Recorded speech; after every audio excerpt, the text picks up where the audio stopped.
O levante, ele significa várias palavras. Levante pela vida, levante pela água, levante pela floresta, levante pela juventude, pelas crianças, né? Pelos nossos anciões. Levante para lutar, levante pela democracia e o levante do sol no horizonte. E a partir daí, nós nominamos o nome Levante pela Terra para fazer essa luta em Brasília, especificamente pela questão das nossas terras. E lutar pela terra é lutar contra esses projetos que tramitam aqui.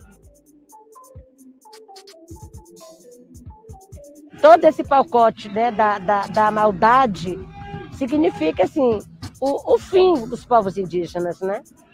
Todos são muito letal, porque eles vão autorizar esse entreguismo e a exploração dos territórios indígenas, causado por invasores, né? Madeireiro, né? Quem está com a exploração ilegal de madeira, por quem quer mesmo entrar ali na terra para produzir em grande escala, né? O próprio garimpo.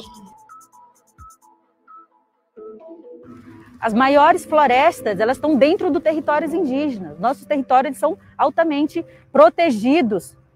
Isso não somente com floresta, mas com todo tipo de riqueza, de biodiversidade, que é super importante para o clima, para o planeta, para a nossa existência. Então, o que nós estamos defendendo aqui não é somente o nosso direito, mas é o direito da humanidade. Então, nós não somos vulneráveis, nós somos resistentes, nós estamos aqui. Apesar de tudo que fizeram com os nossos antepassados, nós ainda continuamos resistindo, porque nós acreditamos.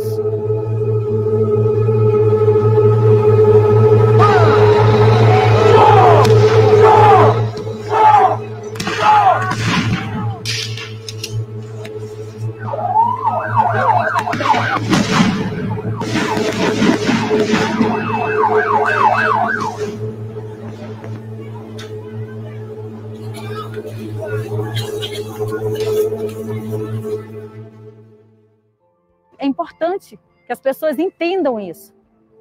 Entendam que nós estamos num momento de urgência, a gente está quase num ponto de não retorno. Olha só a quantidade de pessoas que estão aqui, no meio a essa pandemia. Porque aí quando a gente vem, né, para cá, no meio a uma pandemia, a gente sabe do risco, mas a gente vem porque é preferível morrer lutando do que morrer lá queimado ou intoxicado por veneno do agronegócio, né?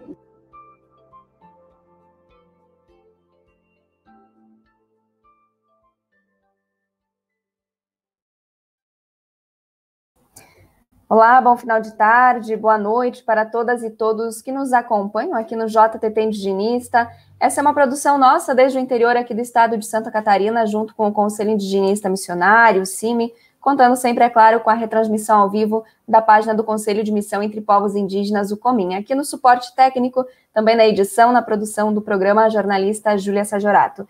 Gente, como todo início do programa, a gente sempre pede que vocês curtam, compartilhem, espalhem essa outra informação a respeito da luta e da vida dos povos indígenas desse Brasil. E hoje nós preparamos para essa edição uma matéria especial, trazendo um tema importantíssimo, reflexões aí a respeito do suicídio nas comunidades indígenas, especialmente entre os jovens indígenas. Também um vídeo sobre o massacre de Carapó, um dos casos citados aí em uma declaração inédita da conselheira da ONU durante a 47ª sessão do Conselho de Direitos Humanos da Organização das Nações Unidas, que ocorre em Genebra, na Suíça. Então, um depoimento muito importante, um vídeo também que a gente vai mostrar aqui para vocês, e também a continuidade aí da luta contra esse PL 490, contra a tese do marco temporal que ainda acontece em todo o nosso Brasil. Então, a gente vai mostrar um pouquinho dessas mobilizações também. Para a gente começar, então, vou pedir para a Júlia, que está aqui no suporte com a gente, abrir uma matéria que o Conselho Indigenista Missionário publicou nesta semana, que trata especialmente, então, desse depoimento, né, da conselheira aí da ONU. Então, a conselheira especial da Organização das Nações Unidas para a Prevenção do Genocídio, ela manifestou uma preocupação inédita com a situação, né, dos povos indígenas no Brasil. Essa manifestação, ela ocorreu durante uma atividade da 47ª sessão do Conselho de Direitos Humanos da Organização, então, das Nações Unidas, como eu falei anteriormente, né, ocorre em Genebra, na Suíça, entre os dias 21 de junho e 13 de julho de 2021.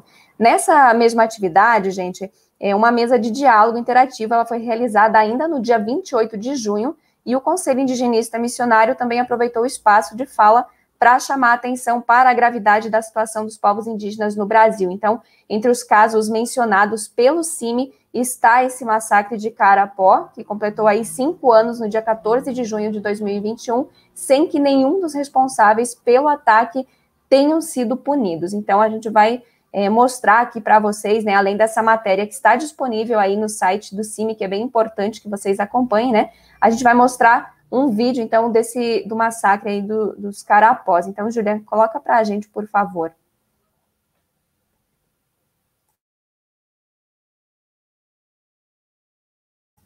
A gente vai se organizando aqui, né, com a parte técnica também.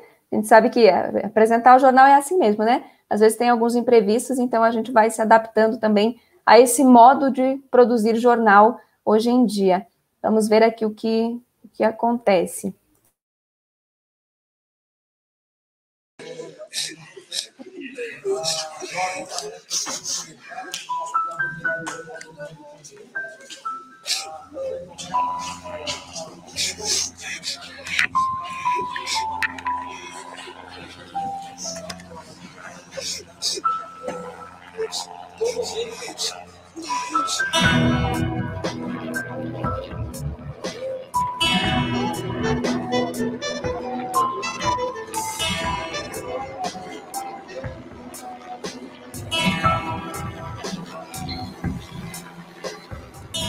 Quando nós fomos chegar lá, os fazendeiros entraram do outro lado. Aí, quando nós fomos com um grupo, nós ouvimos um barulho do trator e de pá de carregadeira vinha subindo do outro lado. Só que eles começaram rojão, dando para cima e embaixo do rojão, já atirando já nas pessoas. Eles vieram de tudo mesmo. Esse Concha também veio com o pessoal e veio atirando. Começou 10 horas o tiroteio e acabou 2 horas. Queimou moto, a lona, tem bicicleta, roupa, coberta, panelas, tá tudo, alimentação, tá tudo aqui no buraco. Queimou e empurrou com a concha.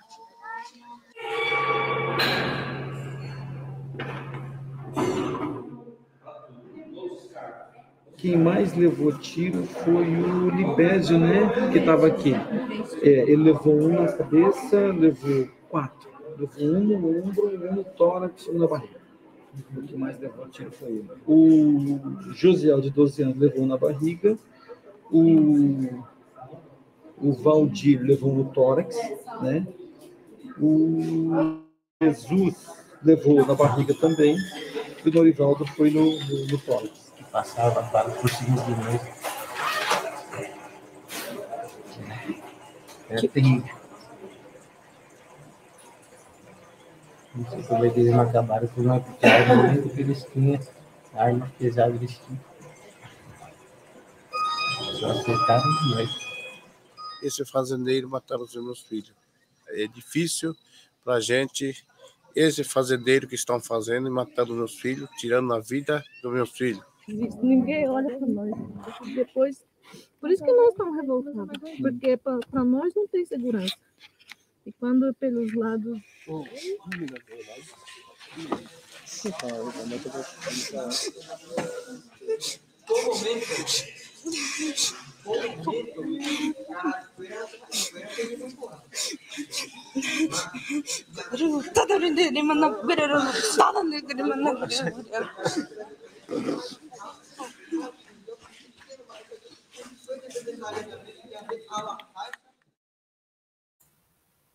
Esse é um vídeo fortíssimo, então, do massacre de Carapó, né? Como mencionei anteriormente, completou 5 anos no dia 14 de junho, agora de 2021. Então, na abertura, inclusive a matéria do CIMI traz esse dado, né? Na abertura do diálogo interativo, então a conselheira especial da ONU chamou atenção para a gravidade da situação dos povos indígenas no Brasil, algo que até então era considerado inédito, né? Uma manifestação como essa. É a primeira vez que o Brasil, gente, ele é diretamente citado em relação à prevenção do genocídio por um representante da ONU, né? Então, isso deve chamar a atenção também da sociedade brasileira para os projetos também anti-indígenas que ainda aí tramitam, né, como o próprio PL 490, toda a luta aí que a gente tem acompanhado também, e a tese do marco temporal, cujo julgamento também do caso de repercussão geral vai acontecer, né, pelo STF aí no dia 25 de agosto. Bem, a gente vai apresentar agora também uma matéria feita com a Osmarina de Oliveira, que também é missionária aí do CIMI, e o Clóvis Briguente, que é missionário também e professor da Universidade Federal de Integração Latino-Americana no Oeste do Paraná. É um tema aí trazendo reflexões a respeito do suicídio nas comunidades indígenas, especialmente entre os jovens indígenas. Então, Júlia, coloca para a gente, por favor.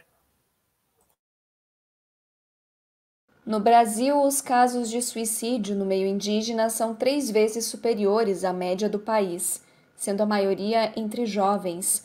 A taxa também é maior em relação a países que enfrentam conflitos e guerras. Em 2018, o Brasil registrou média de 5,8 óbitos por suicídio para 100 mil habitantes. Entre a população indígena, foram 15,2 registros por 100 mil habitantes. No estado do Paraná, de acordo com a Secretaria Especial de Saúde Indígena, a SESAI, de janeiro a junho de 2021, foram 18 tentativas de suicídio e 11 óbitos, a maioria de jovens de até 20 anos. Os fatores estão ligados ao contexto de esbulho que acontece historicamente, além de outros elementos trazidos pelo professor Clóvis Briguente, professor da Universidade Federal da Integração Latino-Americana, a UNILA, e membro do Conselho Indigenista Missionário. É uma população não tão grande, ou seja, em torno de 5 mil pessoas aqui nessa região, né, para um número tão elevado de tentativas e de suicídios. Né. No ano passado, em virtude de alguns casos de suicídio na região de Guaíra e Terra Roxa, a FUNAI foi provocada a organizar um estudo sobre os casos e propor uma rede, né, de atendimento psicossocial, mas até o momento isso não foi efetivado.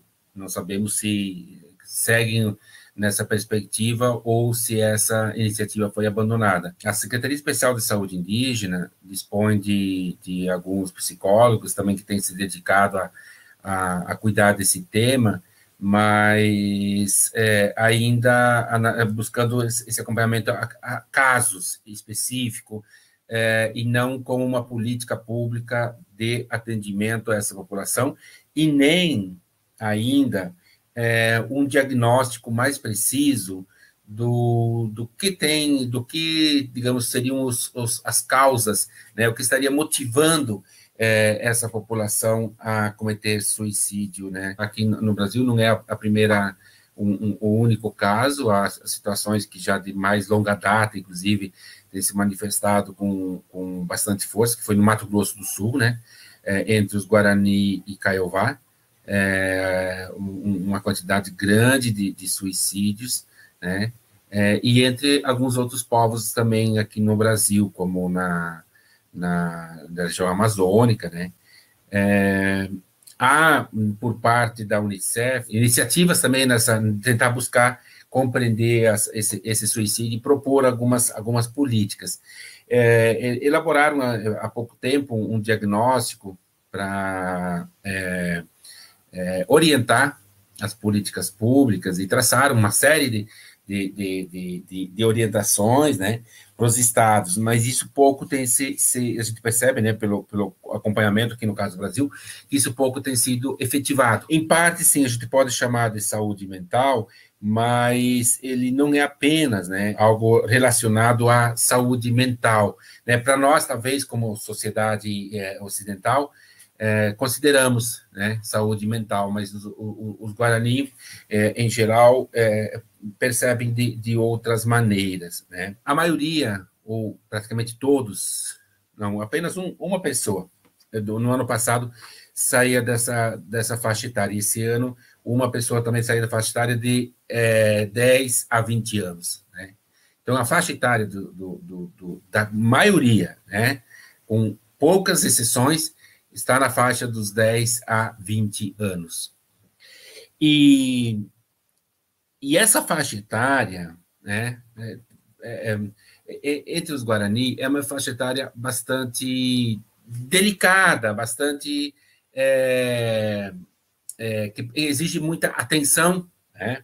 Por quê? Porque a gente chama genericamente assim, ao adolescentes jovens, né? Jovem adolescente, ou adolescente jovem, né? Essa transição.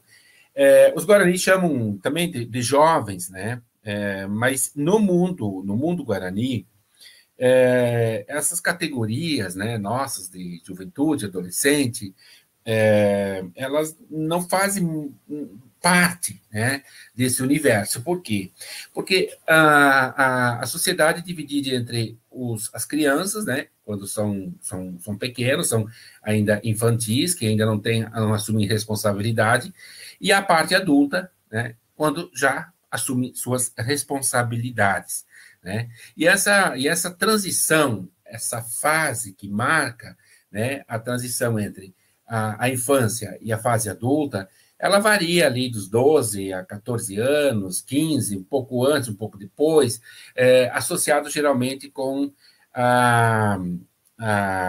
essas fases da vida, né, em que as pessoas se tornam, né, adultas, né, no mundo Guarani.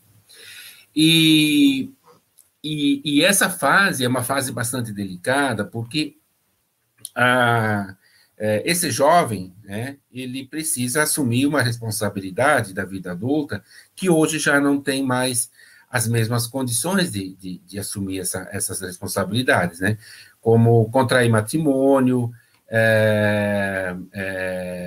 ser autossuficiente, ou seja, na gestão da produção de alimentos, da manutenção da família, né? E os recursos hoje existentes nessas comunidades Guarani não permitem isso, né? Elas não permitem. Então, por um lado, tem esse aspecto relacionada à dimensão, digamos, socioeconômica, né? E ambiental das terras indígenas, que não permite que esses jovens, então, consigam se sustentar e sustentar as famílias.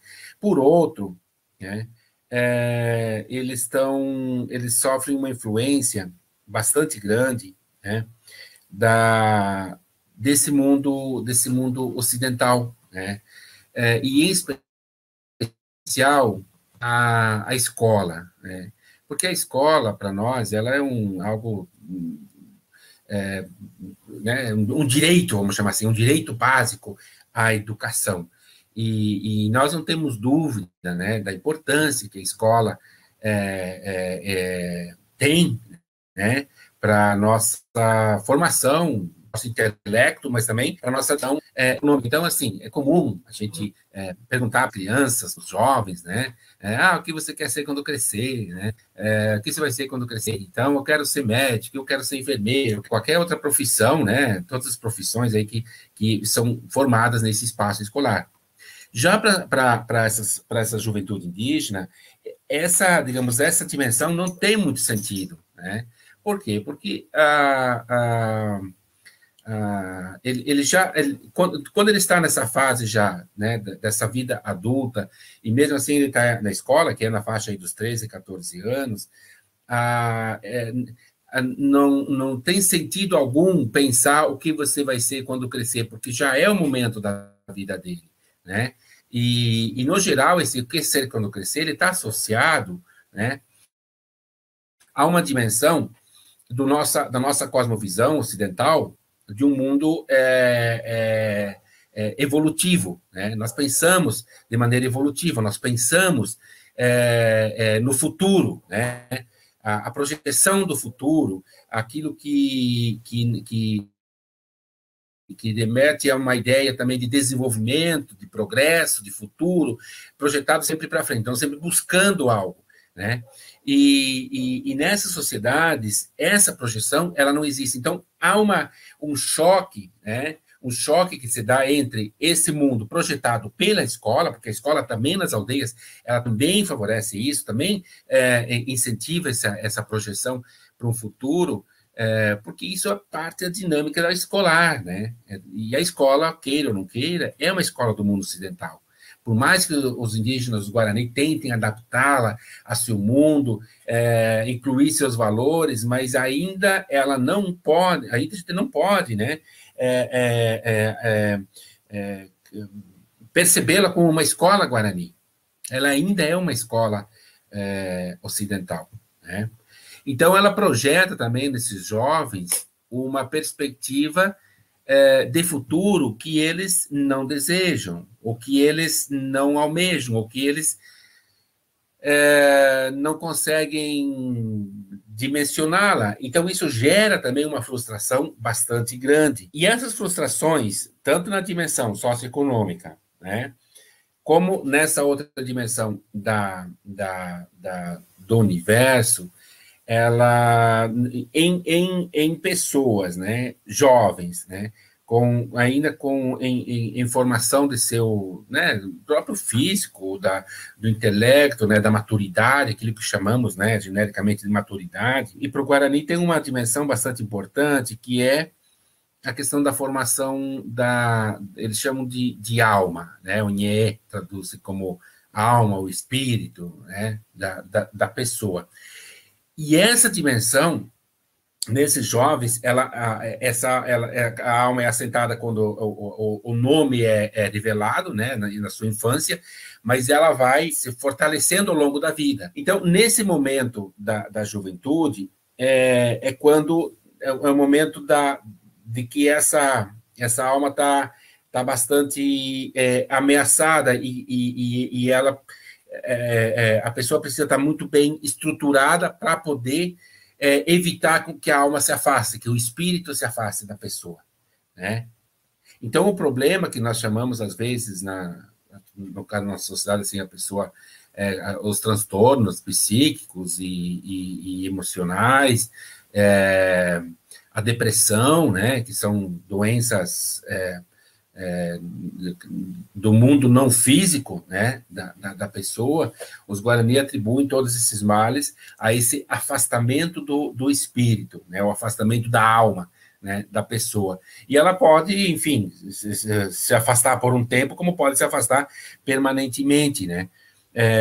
A alma, alguns animais podem se apropriar dessa alma e transformar essa pessoa, né? Aí a pessoa acaba se transformando também num ser não humano e pode levar, então, também a cometer certos atos que não são comuns, como o caso de suicídios. Então, esses elementos, eles são importantes para a gente poder compreender que não basta fazer simplesmente um tratamento psíquico, né? É importante descobrir também quais são os mecanismos que os Guarani encontram para enfrentar essa dimensão. A gente pode dizer, bom, essas situações, elas são novas? Não são novas. Os Guarani sempre lidaram com isso, eles sabem lidar com isso, né? O que tem de novidade agora são as condições materiais e sociais que não estão mais permitindo, né, ou estão dificultando que as práticas dessa população sejam efetivadas, sejam realizadas, né? Práticas de cura, né? As práticas de tratamento precoce, as práticas da identificação dessas categorias, identificação dos sintomas, né? Então, as condições externas, elas estão dificultando, né, esse tratamento, né, e dificultando essa prevenção às situações.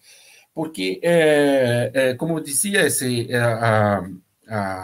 as situações, elas são comuns, elas fazem parte do universo Guarani, né, mas eles sempre tiveram os mecanismos para tratar, né.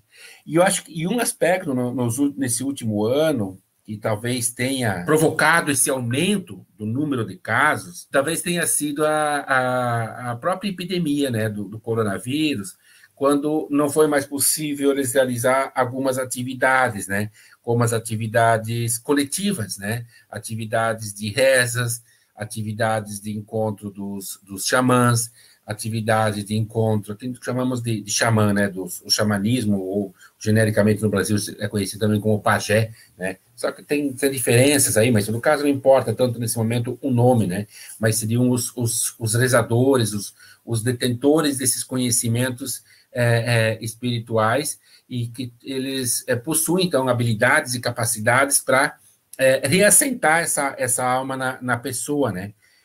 Acalmar, né, essa alma. Em anos anteriores aconteceram atividades em que eles conseguiram evitar muitos desses casos, né? Mas nesse ano 2020 e agora em 2021 não está sendo possível. Já estamos há mais de um ano, quase um ano e meio, né, com a pandemia, e esses encontros não foram mais realizados, as atividades culturais não foram mais realizadas, né? Então talvez explique um pouco essa quantidade de casos registrados nesse ano, essa impossibilidade de realizar atividades nessa dimensão sociocultural e religiosa desse povo. Olhando também para o contexto regional, né, o contexto das comunidades, a gente também identifica ali algumas causas também que podem ser, digamos, motivadoras, impulsionadoras dessa dimensão. E já foram, inclusive, apontadas em outros contextos, né, como o Mato Grosso do Sul, e como uma das motivadoras dessa quantidade grande de casos, né, tanto de óbitos como de tentativas, né, que é essa exposição, né, das comunidades. Então, primeiro, qual exposição que eu me refiro? Primeiro, a exposição a agrotóxicos, né? Aqui é uma região do Brasil em que mais se utiliza veneno nas lavouras, né? E o veneno não fica apenas na lavoura, né? Ele se espalha, ele adentra as comunidades, e as comunidades estão bastante expostas a isso, né? Tem algumas que o veneno passa praticamente em cima das pessoas, né? Em cima das casas, então algo assim. E esse veneno, nos últimos anos, também aumentou a quantidade, né? O governo federal aí liberou novos tipos de agrotóxico, liberou uma quantidade enorme, né, de venenos, já por si só, já que existiam, provocavam problemas de saúde. Os novos, sem estudos, sem uma segurança maior, né, isso provavelmente tem gerado mais casos de envenenamento mesmo, né?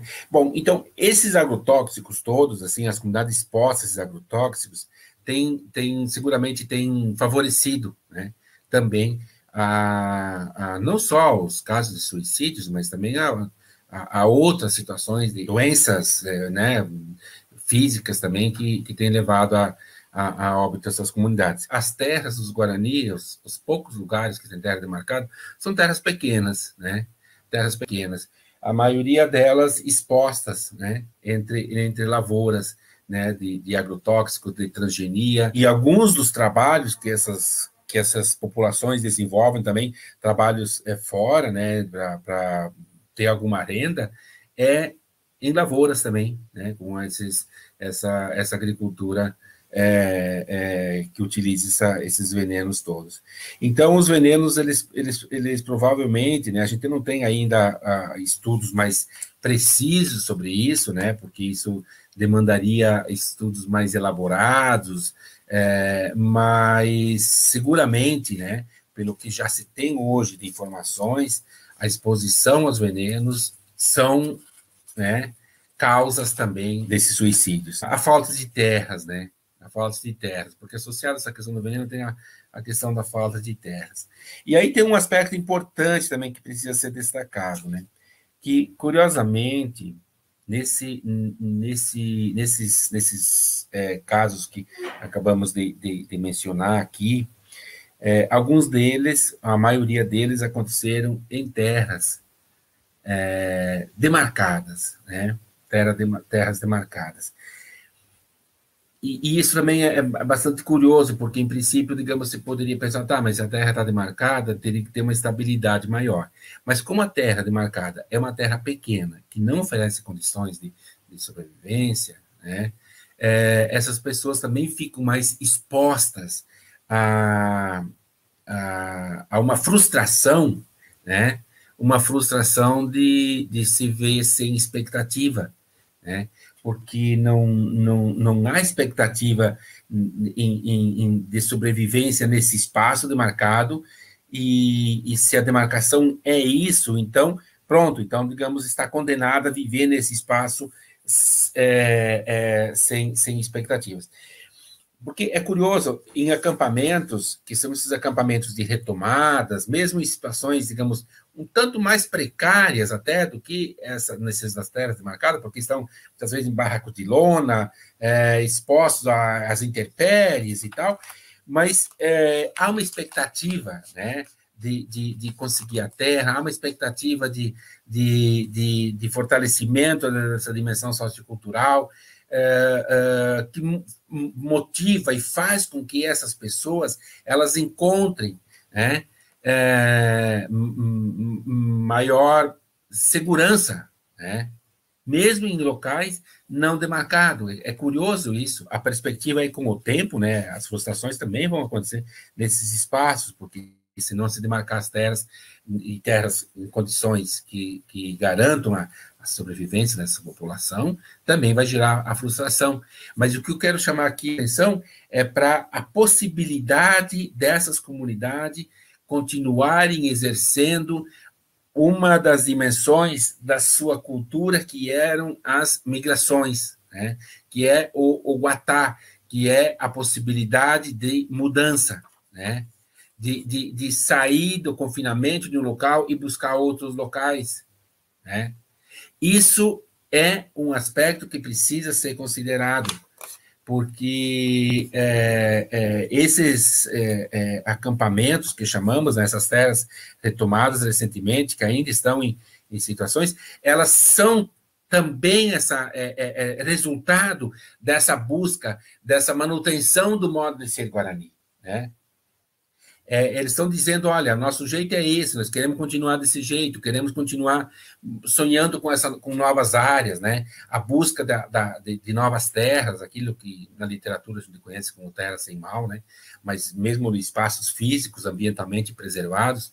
Então, a busca desses locais, mesmo que nesse momento ainda não esteja garantido, mas ele gera elementos positivos na vida desse grupo. E aí, voltando também a uma outra dimensão que eu acho que é bastante complexa, assim, são essas tecnologias, né? Que as tecnologias, especialmente aquilo que vem com os celulares, né? Os celulares adentrando as comunidades, os WhatsApp, etc. E aí não é condenar a tecnologia, mas é condenar a forma como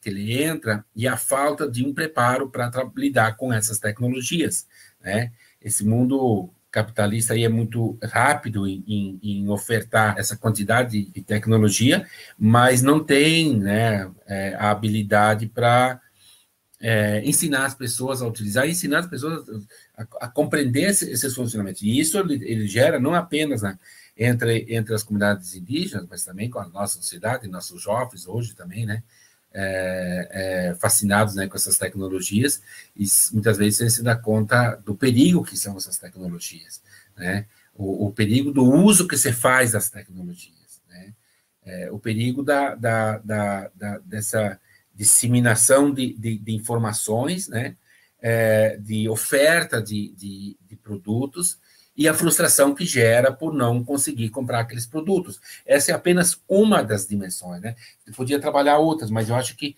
essa para mim é muito cruel, porque para comunidades não consumidoras como os Guarani, né, que eles não são consumidores de produtos, né, como em outras sociedades, isso é mais forte ainda, porque gera muitas frustrações, né? Você vê incapacidade, impossibilitado de adquirir esses produtos. Então, acho que precisava, talvez, que as próprias escolas, né, ou mesmo outros espaços, mas especialmente as escolas, já que elas estão dentro dessas comunidades, trabalhassem também com essa dimensão dos cuidados que tem que ter com essas tecnologias e o que as tecnologias trazem para dentro das comunidades, o que essas tecnologias oferecem, aquilo que às vezes é uma facilidade, ela acaba se tornando uma armadilha para frustrações e, enfim, aí as frustrações podem levar também a essa separação, né, da alma ou do espírito do humano. Desde 2018, eleições de 2018, início de 2019, e esse ataque frontal aí aos povos indígenas, né, ataque, aqueles discursos, né, que já conhecemos, né, de que não vai haver mais 1 milímetro de terra demarcada, o indígena precisa evoluir, né, então o indígena como ser atrasado, essas visões que, de um cargo público, em especial um dos principais cargos públicos do Brasil, que é a presidência da República, não se espera isso, né, não se espera, né, do cidadão comum a gente até tolera, mas de um presidente não se pode tolerar essas agressões todas aos povos indígenas. E essas agressões, elas se traduziram, estão se traduzindo, né, nessas artimanhas aí desses setores que apoiam esse governo, que por exemplo, o PL 490, né, que tramita no Congresso Nacional, recentemente foi aprovado na Comissão de Constituição e Justiça, e agora vai a plenário na Câmara para ser aprovado, que altera profundamente os direitos dos povos indígenas. Não há mais nem garantias de demarcação, nem garantia que as terras demarcadas vão ser de uso exclusivo dessas comunidades, né? Associado a esse projeto, né, também tem o projeto do marco temporal, né, tramitando no Supremo Tribunal Federal, que também era para ser julgado já nesse mês de julho, mas que no mês de junho, perdão, mas que não foi julgado ainda, e essa protelação por parte do Supremo Tribunal Federal também tem gerado bastante frustrações entre os povos indígenas. Se perdeu a perspectiva da garantia e da conquista dos direitos. Osmarina de Oliveira, indigenista do CIMI, também destaca os dados do relatório de violência produzido pelo Conselho Indigenista Missionário e que mostra que em 2017 foram 2 suicídios, em 2018 foram 4, em 2019 foram 3 suicídios de crianças de 12 a 16 anos e mais uma tentativa. Em 2020 foram 3 casos, sendo um de 16 anos, um de 30 anos e outro que não teve a idade revelada no oeste do Paraná. Segundo ela, o aumento da violência contra os povos indígenas é outro fator de risco. No ano passado, além do suicídio, aconteceram assassinatos na região de Guaíra, sendo que a punição desses casos não acontece e amplia o cenário de insegurança nas aldeias. É um sofrimento, né, muito grande de violações que eles têm sofrido. Você não tem uma perspectiva de vida, né, de futuro. Como é que essas crianças vão viver, esses jovens vão casar, vão ter filhos, né? Como é que futuro tem? A gente tem vivido a situação de suicídios, inclusive de adolescentes, de crianças de 10, de 12 anos, né? 15 anos. Então, é uma situação, assim, muito triste, né? Membros dos Ministérios Públicos Federal e do Estado do Paraná reuniram-se com órgãos municipais, com a Fundação Nacional do Índio, a FUNAI, e com representantes das comunidades Avá-Guarani, que ocupam a região oeste do Paraná, na última semana para discutir soluções a fim de conter os suicídios entre jovens indígenas. Foram destacados os fatores da marginalização, a discriminação e a vulnerabilidade por conta da opressão, como elementos que interferem há anos na estrutura psicológica das minorias e no afastamento dos jovens da cultura histórico-familiar. Também foi destacado que a pandemia intensificou a desigualdade, ocasionando a falta de alimentos, vestuário, estrutura, entre outros itens básicos. Baseado nesses relatos, as assistentes sociais pediram intervenção dos órgãos ministeriais para conseguirem orientação e ajuda de como lidar com as diferentes realidades, além de explicitarem a necessidade de produção de um diagnóstico sociocultural ou estudos que ajudem no contato e trabalho com essa população. A gente agradece, então, a participação aí do professor Clóvis, também da Osmarina, pela colocação dos dados para um tema tão importante. E quem chegou agora, né, quem perdeu essa matéria, a gente vai deixar o jornal também depois disponível aqui nas redes também do Desacato, do CIMI, para vocês poderem acompanhar. Vou pedir para a Júlia abrir a página aí do Facebook também do Conselho Indigenista Missionário, até para a gente divulgar, né? Porque tiveram várias matérias novas também publicadas aí a respeito do PL da grilagem, né? Acho que é essa matéria aí mesmo, então é importante as pessoas acompanharem, também das questões discutidas na ONU, né? A respeito dessa ofensiva também do genocídio aos povos indígenas, essa chamada de atenção. Então é importante também compartilhar esse conteúdo e outros, né? Os vídeos também, fotografias, onde estão acontecendo ainda mobilizações em todo o território nacional contra o PL da grilagem, contra a tese do marco temporal, remetendo também ao acompanhamento do caso de repercussão geral, julgamento aí pelo STF, que acontece, então, no dia 25 de agosto, né, onde também será feito aí esse levante, né, indígena também do agosto indígena. Então, um cenário aí de lutas que vocês podem conferir nas fotografias e também vídeos que estão disponíveis, aí as crianças também indígenas fazendo a luta em defesa da vida, em defesa dos territórios. Então, aí a página do CIMI para que as pessoas possam acompanhar. A gente vai também para a página, aí, o site da Articulação dos Povos Indígenas do Brasil, a APIB, a Emergência Indígena, trazendo também os dados a respeito da Covid-19, né, um cenário bem preocupante também. A gente está aí com 56.698 casos registrados desde o início da pandemia, também 1.131 mortes registradas e 163 povos afetados, né, dados extremamente preocupantes, ainda mais nesse cenário da antipolítica que nós estamos vivenciando no Brasil, né, um avanço da violência, um avanço do fascismo, né, então é preciso também colocar esses dados, mas como forma também denunciativa, né, porque a gente também segue muito atentos e atentas a todas essas discussões. Gente, esse foi mais um JTT Indigenista, a gente volta na quinta-feira que vem, sempre às 18 horas, aqui no Portal Desacato, na transmissão ao vivo do Conselho Indigenista Missionário, também na página do Conselho de Missão entre Povos Indígenas, o COMIN. Agradecer toda a audiência, a todas as pessoas que também contribuem sempre na articulação, contribuem na produção desse programa, a assessoria de comunicação também do CIMI, né, o Tiago, a Adi, o pessoal sempre muito presentes aqui com a gente. Então, um beijo carinhoso, obrigada a Júlia também, Sajarato, que esteve aqui com a gente na produção e no suporte, e até semana que vem, dizendo sempre, ditadura nunca mais e fora Bolsonaro assassino.